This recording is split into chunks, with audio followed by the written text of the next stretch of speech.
At Arizona State University, we're bringing world-class education from our globally acclaimed faculty to you. Ranked #1 in innovation for 10 consecutive years and #2 among public universities for employability. ASU isn't just ahead of the curve, it's creating new paths to success. Earn your degree from the nation's most innovative university. Online, that's a degree better. Explore more than 300 undergraduate, graduate, and certificate programs at asuonline.asu.edu.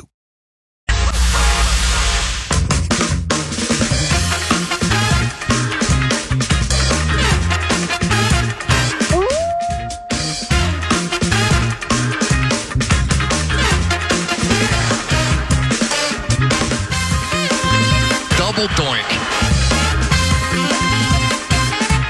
That's a great setup, Bob. And that's a fact. You like that?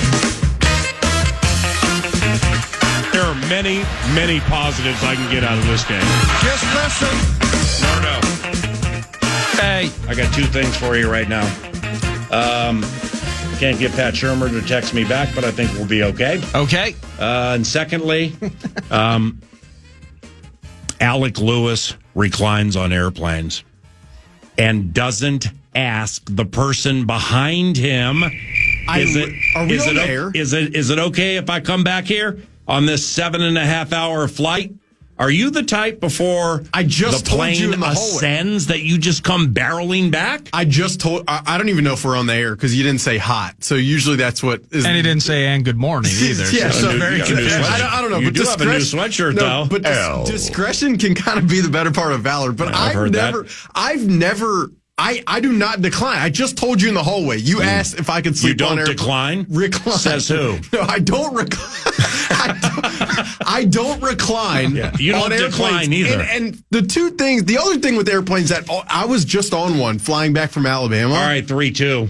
And the thing that frustrates me so much. They have air traffic control in Alabama? It's not funny. Weird. The thing that frustrates me so much is when people from the back get in the middle and start to like let every row go out and wait until your row and then go out. Even if you have a connecting. Like, you know, you're wound up. I know I am. Well, okay. You never even said we were on air, so I'm like wondering, was Pat Shermer, was that on air? Like, what is going on? Tried to tape an interview with the offensive coordinator for Travis Hunter and Shador. No, I'd be fascinated. I was actually watching for the combine. I was actually watching some Colorado-Kansas film yesterday. You were not. I promise. What the hell drew you to that? I just wanted to watch Shador. I've been curious about these quarterbacks. Anyway. The people on the plane. I think shockingly, as you may hear Tuesday or Wednesday, Pat loves Shador. Yeah, I won't be shocked to hear that. Mm-hmm. I think his boss is the head coach, of what I've heard. The people on the plane who exit their row and like walk down the middle aisle to exit before other people still sitting in those rows have gotten out of their rows. That makes me, even if you have a connecting flight, other people still sitting in their row have a connecting flight. Even if they have a connecting flight, actually is handled by the pilots and the FAs, the flight attendants, because they get, if like for instance, you know, I ran in here at 9:02 this morning, man. I thought I was going to be here about 8:15. Yeah. But we were, you know, for whatever the reason, 30 minutes late. I'm in the back of the plane. Takes a while to exit, stuff like so. Things pop up, but if there is weather somewhere or people en masse are going to have a problem with the connection, the airline through the gate agents get in touch with the actual in-flight plane, and they're like, "You got 13 people here who are going to have about 8 minutes to get to their connection, and we're not going to wait. We'll wait a little bit." You know, we're just speculating on how they handle it. So then the flight attendant or pilot will jump on there and say, "Look, we got this and we got this situation. Please let these people go first," which means I got no connection, but they think I do. I always love that. And I'm out of there in about 2 minutes. Well, now you're running a game. Well, of course I am. No, just like barrel back recline lady who thinks I care about her freaking house on which she can or cannot close. No, see that. No, you can't do that. That's exactly. I've never done it. That stuff like that on planes drives me nuts because people think they are more important. Like if you recline your chair, yeah, you may be comfortable, but you're ruining the flight for the person behind you. Now, I don't recline. Okay, I don't like to do that, and if I need to, well, I don't even think it's that comfortable. However, it's not. It's been adroitly pointed out to me, there is a button there to be pushed and a chair that reclines. So therefore, people have the opportunity to do it. It's just how you do it, I think, is the dichotomy of the era. I flew back Tuesday from Alabama. I was in Alabama for 10 days. Your arms must be tired. And as I don't know what that means at all. Because you flew back.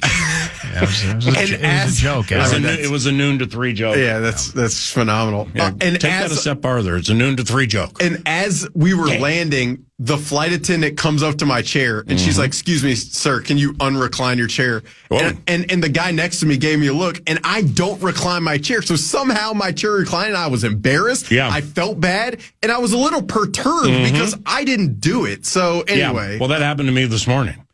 I didn't know in one of the 19 uncomfortable sleeping positions, a 6'2", 230-pound man was trying to find that I accidentally reclined my chair a little bit. Are you 6'2"? Very little bit, yes. 6'1.5", 6'2". I don't know about Why? that. Are you 5'9"? I'm like 5'11", I think. You're 5'11"? You are not. I think so. On stilts. Should we talk about the Vikings? Is that a new sweatshirt? It is a new sweatshirt. You got it for the Combine, didn't you? No, I don't know if I'll wear it at the Combine. Why not? Tuesday night, you and I, Courtney's Women in the NFL. It's a fresh color. Private bit that I invited you to last year. You did not go. So go with me this year. You would absolutely love it. It's really cool, especially when Kevin Warren rolls in there and buys everything. I might be there. Might be hanging with the agents that I speak to, Tom Condons of the world.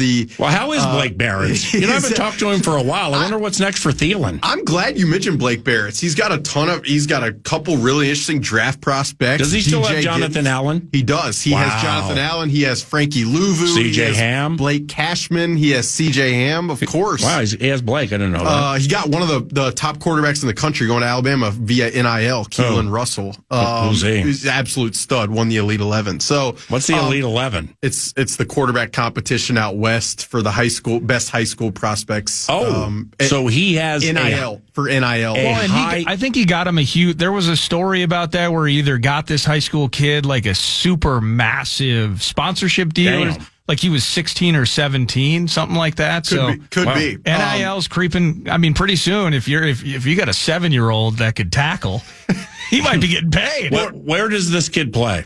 Keelan Russell? Yeah. I think he's a Texas kid who just signed with Alabama, and he will be in the conversation for Kalen DeBoer to start at Alabama down there. Blake also has Coy Parrish. He does. Yeah, that's nice. A bunch of Minnesota kids. But as for Tuesday night, I'm not going to commit right now. You never know. You're scared. No, not scared at all. Really? There's a lot of machinations going on. A lot of people at the Combine. A lot of people at this event. Yeah, Vikings agents, other team people. What is there to uncover?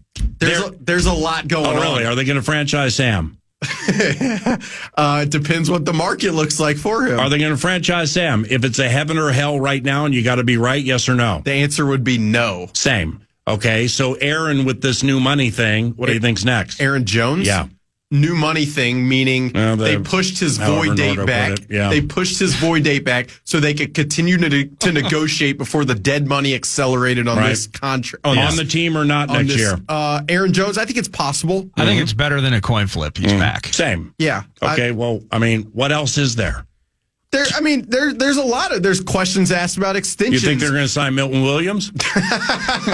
What's funny? You're being absolutely hilarious. You're the one who started it. I'm trying to get you in this new baby blue hoodie, and it's beautiful. It brings out your high cheek. Have you washed it yet? It brings out your high. I have washed it.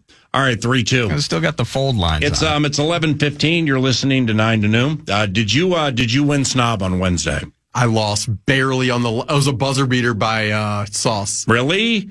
I did. He performed well. The worst.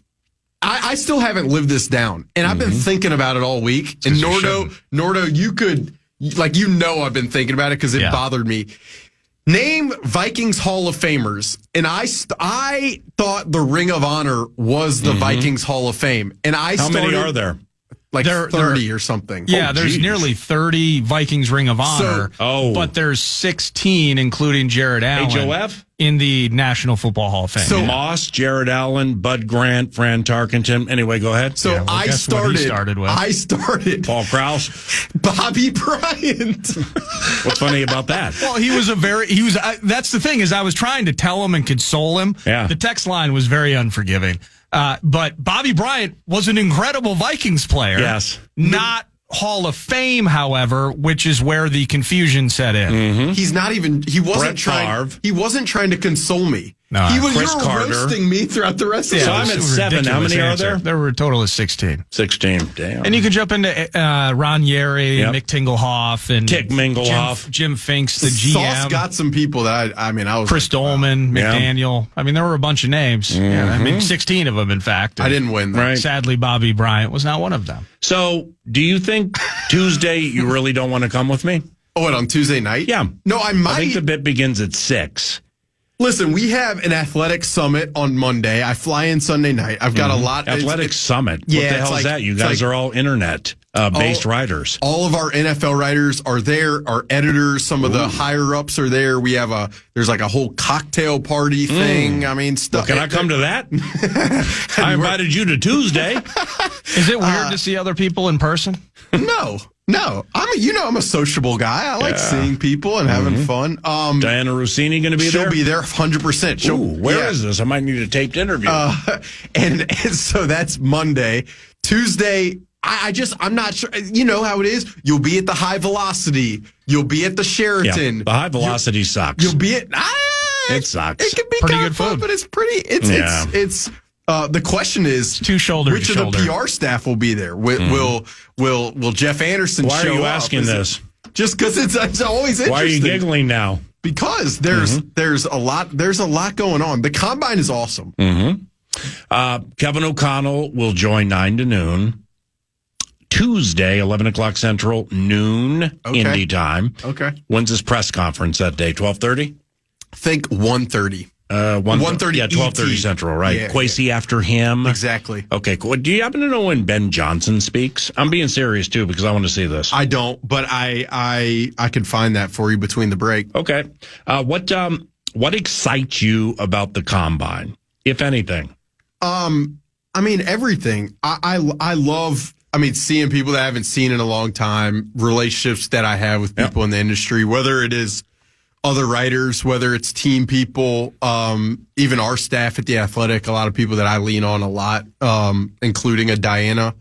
I'm looking forward to seeing. And then, anytime you get to sit at a Diana's podcast is good. Yeah, she does good. I don't listen to it as much as I Yeah. would like to. Who's the co-host? Chase Daniel. Thank you. Yeah, right. Yeah, Chase is good. Yeah, they do a good job. So you're saying he's not consistent? No, they do. Well, that's what I was thinking. No, but when he pops, it was kind of like his pro career. When he popped, it left a lasting impression. No, I love the combine. And jokes aside, though, we will get time. The beat writers who are there will get time with Kevin O'Connell and Kwesi, and we'll get to talk about a lot of the stuff that I've poured a lot of time thinking about, writing about over the last month or so, whether it's a Sam Darnold or even, the run game. Like I really want to have an honest conversation with Kevin O'Connell about the run game and how he viewed it and whether he feels as if some of, I don't know if I want to call it my criticism, but just analysis of it is fair or if it's too much or so all of that to be able to dive into it in person for as much conversations we do on the phone with all these people to do it in person is there's no substitute for it. So I love it. And then is there a sneaky background bit of the combine? Like those Friday things we occasionally have that I seemingly always miss because I'm not on the email exchange or they take place 9 to noon. There have been times where there are some questions that are off the record and some stuff's on the record. So those are good. Yeah. There's always this is me saying this publicly on the radio, but you appreciate the willingness from the people who run the organization and who make the decisions to help us be as informed as we can be. Now, there's also work we have to do that goes beyond the work that the conversations we have. And so that's they're a big fantastic. part of it. Yeah. Right. Well, one of them texted me when I was chatting with Chad Greenway about Dallas Turner, where I'm like, It's just they take Dallas where they take him. Mm-hmm. All right, and I'm not going to say last year worked out or did not work out. It's he didn't play as much as I thought he would play, but who cares what my opinion is? Van Ginkel and Grenard, to a man, I think are better than even what they thought they would be when they signed him. Maybe the case with Cashman. Ivan Pace Jr., he's good. He fits in pretty well. Like if there were three things: pass coverage, pass rush, run stopping, I'd take him 2 out of those 3. 100%. Well, so like it was with Greenway, I'm like, all right, well, this is an oxymoron, man. This is a good problem to have. What do you do? Like, who comes off the field? And somebody texted me, because they're on things like this. Mm-hmm. A reminder, he's 22. Well, I understand that, but it doesn't mean Grenard, Van Ginkel, Cashman, and or Ivan Pace Jr., a year older, are going to be worse. So I'm just like, I think it's fascinating. So like you're fascinated with talking to the head coach about the running game, mm-hmm. And potency or lack thereof in certain situations, and doing it respectfully. Same for me with Dallas Turner. Where it's because I wrote the O'Connell stuff flying back from this trip that I just took. I still got more work to do, but the Dallas Turner part intrigued me. Of exactly what we're saying. Okay, cool. Measurables are good. Hey, look at this kid, man. He grew an inch, put on 9 pounds. It's all muscle. He's super fast, super strong. All right, but where are you going to play him? That intrigues me. Well, no, there's no question. He is he and then all of the other young guys. It's important to fixate on him because of what they gave up to acquire him mm-hmm. at number 17. But even like the offensive linemen, Walter Rouse, Juergens, what do those guys' futures look like? Yeah. Do they factor in at all in the conversations? Mekhi Blackman, Juergens bit is interesting. Mekhi Blackman coming back from the torn ACL. Yep. What is the expectation there? Dwight McGlothern is playing a realistic amount of time. Mekhi Blackman? Excuse me. Yeah. No. I said Mekhi Blackman coming back from the torn ACL. Yeah. Dwight McGlothern. No, but you have Becton on your mind because they might be hot on him. Did I say Becton? Yes. I think I said Blackman. You did. Why are you doing that? Because I'm trying to pick you for information. It's what the old schoolers do. But no, I like the Dallas Turner conversation will be one that's worthwhile to hear from Kwesi and Kevin O'Connell about. And I think, I've talked to some of the staff over the last month about Dallas Turner, and I think a lot of us and us, like I'm talking even the fans listening to this, are scarred by the Lewis scene. Barely plays, gets injured, and then it just never panned out. And I think it's easy to link two guys who are very dissimilar in that regard. Dallas Turner, from an athleticism standpoint, has everything you could ever want. And then I really think he wants it. So in time, for me, he will develop. Now, what will that ultimately look like in the end? That's going to be the question. And it is a valid question of, if Andrew Van Ginkel and Jonathan Grenard are healthy and playing the way they did last year, where is the spot? And that's what they get paid the money to figure out. Right. But it's either last year they didn't figure it out or he wasn't good enough. It's so-and-so can text me as much as they want. It literally is one of those two things. You either couldn't figure out what to do because the other guys were good, but then you had injuries to the two inside guys. All right. Now, the Van Ginkel was on the injury report mm-hmm. the whole second half of the season. So therefore, that's an indicator he was not 100%, but he still played well. So there could be opportunities there that Dallas started to get. Question is, when he got them, what did he do? It's a big year for Dallas Turner. It's about the only way to put it. Gigantic. No, I completely agree with you. And I think it's very worthwhile that you bring it up. For me, when he was drafted, I remember Nick Saban on the telecast saying that they believed he could be an off-the-ball type of guy. And you could tell last year. Shocker, he recruited him. When he dropped off the line of scrimmage, he did not look lost. I don't know if he had an interception. I kind of think he did. I can't remember the game. He had one. But I believe in it. But I agree with you. It's a huge year. Now, would I expect the Van Ginkels and the Grenards to play as many snaps and as healthy as that's a lot. And Cashman and all those guys. I don't want Van Ginkel or Grenard off the field ever. Well, that's the Brian Flores conundrum. Yeah, I'm sure there are a lot of people internally that that wanted Dallas Turner to earn more snaps to be able to develop. But Yeah. Brian Flores is here to win games, man. Right. And so I think that was a primary reason why Van Ginkel and Grenard remain on the field. Van Ginkel, every time an opposing offense tried to throw a wide receiver screen, he almost intercepted it and took it to the house. So, I mean, for Brian Flores, for him, he's the one where if the defense gives up yards and points, it falls on him. So he wants his guys out there. That's the push-pull of development, production that you're always fighting. But I agree with you 100%. Huge year for Dallas Turner. And the conversation around that begins at the Combine, which is what excites me about next week. Alec Lewis, The Athletic, theathletic.com. In our final segment with young Alec, we're going to chat about some more Combine-related items. But first, The Fan wants to give you a chance to put $1,000 in your hand with the National Cash Contest. Go to KFAN.com, enter the keyword bonus. Might win $1,000 with the keyword bonus at KFAN.com.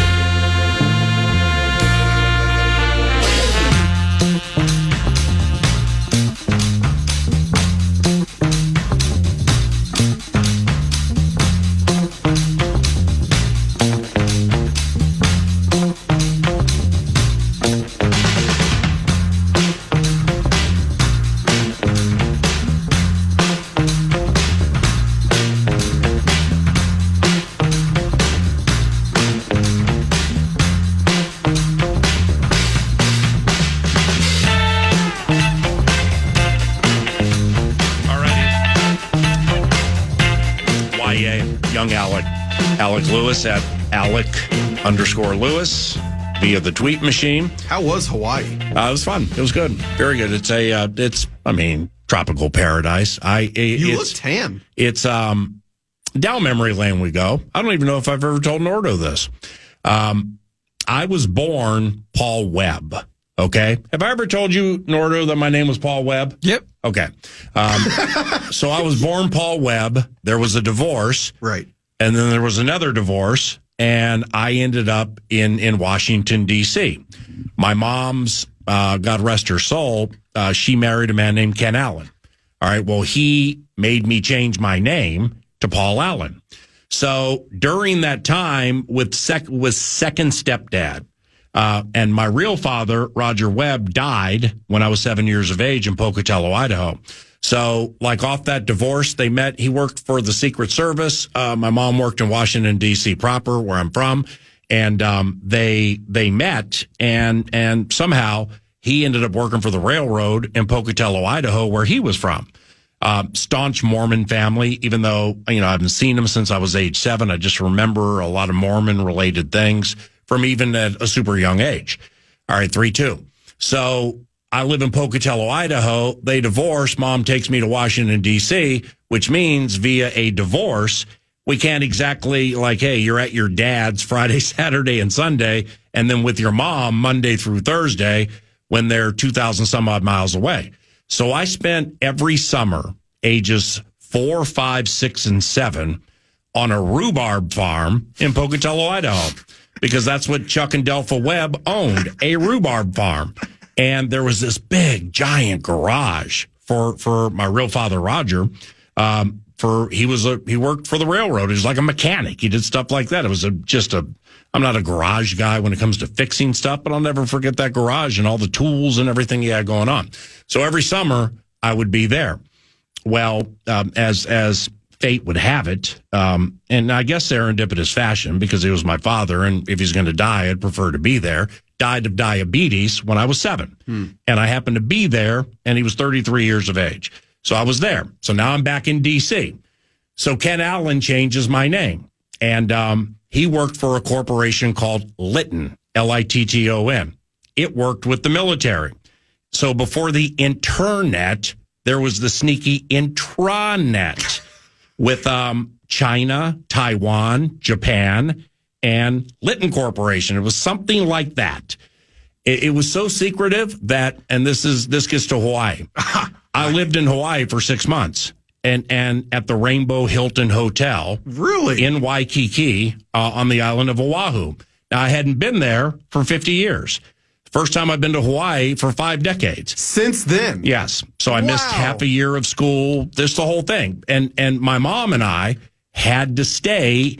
We couldn't stay in the States, and we couldn't be in the Philippines, where I lived for a year and a half, until everything got squared away with Litton, Litton, China, Taiwan, and Japan. Did you ever get to know, I guess now we're really deviating here because this is interesting. Cow. I'm aware of the Paul Webb. I'm aware of the connectivity and all of that, Taiwan, et cetera. And Litton, they were a massive defense contractor for many, many years. Yeah. Did you ever get an idea? I mean, we're talking about defense tech. No, I'm thinking the shipbuilding, I know. Big timers. I think Northrop Grumman maybe swallowed them at some point. Maybe. Do we have any idea what Pops was doing? No, I just know that before the internet, the government and defense, whatever, had the start of the intranet.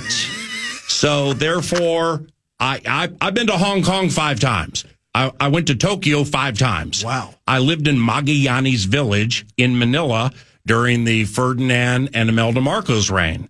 And we lived it was a gated community. It was a military community. And all I know is that I lived at the Rainbow Hilton Hotel, and it still has the rainbow on the side of the hotel. I got nostalgic 3 days ago. Oh, you yes. Went? Wow. So we went to Waikiki, and I'm like, damn, man. I mean, now it's all developed around it and everything. But I'll never forget, day after day. They couldn't renovate the inside? No, they did. It's big. Oh, it is sweet. Sitting in a courtyard feeding ducks. I mean, that, and then going in the ocean and body surfing and boogie boarding. And you sent me a picture of an elephant. That was from the zoo yesterday. And I sent Nordo a picture of a giraffe running, which was akin to Wemby running to the IR. I always love that. Come on, that's too soon. Well, I understand, but that's what it reminded me of. I mean, why did you do that? So it was such to land the good plane vibes. on this boring story. When I was 8, okay, so we're looking at 1974, 73, 74, 75 or something like that. My mom and I were mandated by the government to stay in Hawaii for at least 6 months. Not the states, because now there are names that are out there for those who are of the espionage variety. And if they see Ken Allen's name and they don't like what's happening, well, they might come after Ken Allen's wife or Ken Allen's son, which happened to be me. But you couldn't be in the Philippines because that's where they were setting the whole thing up, sneaky as it was. So I lived at the Rainbow Hilton Hotel for 6 months. You ever talk to Bill O'Connell about this? Yeah, absolutely. The FBI? 100%. Wow. Yeah, for sure. Free room service? Well, my daughter is, she graduates in May. My beloved Coley graduates in May, man. Psychology, criminology, double major. Yeah. She's getting into the FBI. So therefore, she's talking to and texting with Bill O'Connell. Crazy. About, it's For the folks listening, that's Kevin O'Connell's dad, former FBI agent. Who took down John Gotti. Yes. He was part of taking down John Gotti and something Castiglione or Paul Castiglione. I should know that. It was a mobster name, big name too. Yeah. But I think Bill was the guy who he didn't sneak in and I'm TV repair guy. I'm rotary dial phone guy. Yeah. No, he was the one that transcribed, I'm pretty sure, and Bill listens all the time, so I'll get a text if we're wrong. But I think he transcribed, it took sometimes I think it took 5 hours to transcribe 2 sentences. Because it's muffled and all of a sudden you've got people talking off on the side and then you got to make sure you get the right street and all that. So it took a long time to do what he did. But it's when Bill and I and Kevin's mom, Suzanne, when we got to know each other a little bit middle of the season, surfacey talk, asking about kids and stuff. I mean, he lit up when I told him what my daughter wanted to do. Awesome. And then he's like, okay, well, do you mind if I look at her classes for this final semester? Of course not. So Coley sent them. Too much philosophy. It's 2025, girl. You need sociology, and you need a lot of it, okay? Because you got to be able to win the argument on both sides. So she dropped 2 classes, added 2 that he suggested. As a byproduct of a conversation with Bill. That's pretty great. So now a key before she goes to graduate school is getting an internship.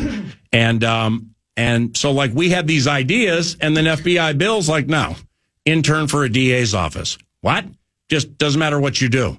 Do anything. Get in there. Interesting. So, yeah, so he's really Hawaii helped was a lot. good. Yeah, but I mean, it's kind of a common thread in my life, now going back 52 years. That's And I didn't, until Nordo, I'd never looked this up because I just knew it was government. It was tied to the government. It was tied to defense. Mm-hmm. And it was tied to China, Taiwan, and Japan because I remember going to those places as frequently as we did. I kind of thought you took vocal maintenance in Hawaii every year. That'd be nice. Yeah, I mean, you could. Have you ever been? Never been to Hawaii. It truly, like, I've been to parts of the Caribbean. I've been to parts of Mexico. And now I've been here as an adult. It's the best of all of them. Huh. Well, it's, with all due respect to the other parts of the world I just mentioned, this still is the United States of America. So you just think about things, you approach things differently than maybe you would in some other places. But super crowded, super cost of living, super high. If you go the north and go to Oahu, the North Shore is the best place to go. It's where, like, every surfing contest you'll ever see, it's the biggest waves this side of Australia. So we stayed there for a little bit, and it was really cool. Thank you for asking. Of course. Litton Corporation. All right, so give us let's see. All right, so you asked me how Hawaii was. That's the only way I can explain it. And by the way, you learned, which I never share with anybody. No, that was awesome. My birth given last name. No, that was awesome. That was, and we've talked about that. I think we've talked about that once. Yeah, yeah, I think so. No, that was Gessling and I. Oh, it could be. I think so. I'm sure Ben knows too. Well, I give Dane Mizutani my social security number. Can't wait to see Dane next week in Indy. Cannot wait. Haven't seen him in a while. Hey, why don't you have Collar on your podcast? Or have you? We've done one. Because I know he has that private subscription thing, and Matt does a good job. I mean, I like Matt. I don't know him super well, but you know, like following him on Twitter and stuff like that, and talking to him either before or after press conference. He's a smart guy. But I watched part of one of your Alec Lewis show podcasts on YouTube, and it just hit me like Collar would be a good one to have, because you got to start thinking this way. Getting with people who are going to amplify and retweet and like blow your bit up a little bit so that more people get a chance to see it. No question. I haven't had Collar, Dane, Seifert, Ben. I haven't Kramer, Emily Liker. Why not? Chip. Why? I don't know. You're afraid to ask. No, I don't want to take people's time. That's definitely part of it, but I can have them on. It's no problem. You don't think Collar wants to get on somebody's YouTube podcast and increase those subscriptions? Everybody does. You ain't seeing it clearly. He's got it. He's done a great job. He works his butt off. I know he does. That's why, to whom much is given, much is expected. And I will say, this entire beat works their butt off. Yeah. Whether it's a great group. Seifert, really Dane, is. Ben, Kramer is goes to practice every single day. Yeah. It's very fun to work alongside people who care about it as much as they do. Agreed. And good writers, too, just like you. I will see you in Indianapolis, and if there's some room to join the show, we would love to have you. And we'll see about Tuesday night. And I will text you about Tuesday night, okay? I want you to go. Now, I'm taping 4 interviews Tuesday at the JW Marriott. Is Pat Shurmur one of them, or that's TBD? No, that's hopefully today. Kevin Stefanski, Drew Petzing, Leslie Frazier, Downing? And no, Downing, Vrabel wouldn't let him do it. Field Yates. Hey! Field Yates. Wow. Let's go. That's awesome. Big draft guy. You should ask Diana. She'll come on. I'm guarantee it. Field's out then. No, you have both. This is the Paul Allen show. No, Diana's great. No, you have both of them. You can bring on Dane Brugler if you want to. Diana multitasks. About as well, and I'm a multitasker, as well as anybody I've ever seen. She has 2 young boys that she's raising while doing her job. When you help me, when you set that thing up at the Joints in Cleveland, and Diana and I know each other in a roundabout way, just from both working in the same game. But I mean, she was doing 19 different things during this drive-by I was doing, and the drive-by was good. Yeah, she's really good at what she does. Yeah, she works hard too. No, I can't wait. Indy will be fun. Yep. I'll join whenever. When do you get there, Monday? I get there Sunday night. Ooh. Yeah, the Athletic Summit, Monday. You're Okay, right. I'll see you there. All right. Yeah, thanks for having me. Back after Glad this. you're back from Hawaii. Love you. Wolves. I can't wait until tomorrow. 'Cause tomorrow might very well be too late. I can't wait until tomorrow. Yeah, now you got me excited for the Timberwolves tonight. Out of sight, out of mind. Best way to put it. Yeah. And I didn't really think about this because this little venture that yours truly had last week had been set up for like a month and a half, 2 months, something like that. It was going to be one of 2 or 3 places, depending on the flights, the whole thing. Sure. But I guess I didn't, I didn't realize that week had a little sports abyss to it. Oh, yeah. I accidentally put a sports abyss on the con. That's okay. And then the Four Nations jumps up and I would imagine helped greatly. And good morning. Good morning. Yeah, absolutely it did. And we joke about the sports abyss. There are always things to talk about. Mm-hmm. And with the Vikings and the cap space and the tag here, no tag there are certainly talkers galore. But we do know and we do feel it when we put shows together. There's a couple of times a year. And in this case, it's post Super Bowl, pre-combine. If baseball team, if they're in the nitty gritty and it's not going well midsummer, that can be a little bit tough. And therefore everyone's dreaming of vocal and mental maintenance days. But the Four Nations, yes, I said it a couple of times this week. It was water in the desert, man, from that Saturday night game and what happened. Sorry. And I opened up on Monday. No, you should never apologize for anything with us. The way that that played out and the fervor and the fanfare, I think nationally you could tell people were looking for water in desert this week. So it wasn't cliches about NBA All-Star games this, that, or anything else. It was about celebrating what USA Canada was, what it could have been last night, and digging our way through the news and the nuggets and the morsels of Viking stuff as it comes out. As we get to go to Indy next week. I mean, you're going, I'm going to be back here, but I wish you were going. I wish I was too. Living vicariously through the steamrolling that takes place in Indy. You were giving Alec crap about it, but you know as well as anybody how that goes there, and just seeing it and being a part of it, the conversations you get to have, the background, the draft related steam, and all those. Like, that's right here. That's next week, and it's going to be awesome, man. So we can get through a week talking about hockey, and now we sink our teeth back into the purple in the NFL. It's fun. All right, because I know Good Times is coming up, and then the weekend. Give me your best 15 seconds on what Parker Fox shared with you, I think, yesterday when I saw the set list, or whenever he came in studio, right? Yeah. I mean, I don't care if it's USC with Harold Baby Jordan Minor or UCLA with Jamal Wilkes and Kareem Abdul-Jabbar.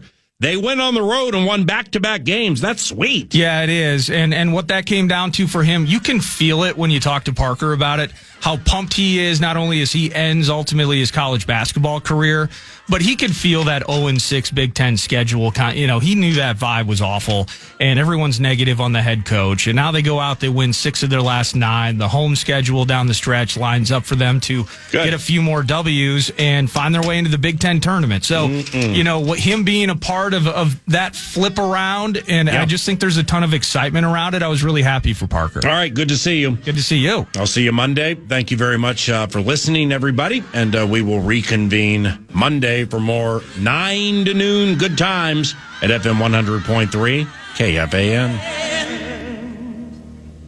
If it's good news or money, leave a message. Podcast today's Paul Allen Show, or listen back to previous show and interviews by going to the iHeartRadio app or KFAN.com.